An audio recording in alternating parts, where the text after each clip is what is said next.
If your truck's fuel filter is plugged with black, scummy residue, it's possible that you have a bacteria in your fuel tank. First, treat the fuel with a biocide to kill off the bacteria, then clean out the system with back-to-back treatments of Diesel Extreme and replace the fuel filter.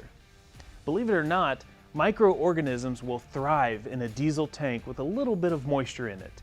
If the fuel filter is plugged with a black scummy substance, or if there is a dark scummy residue, looks almost like a carpet in the fuel tank, you likely have a bacteria problem.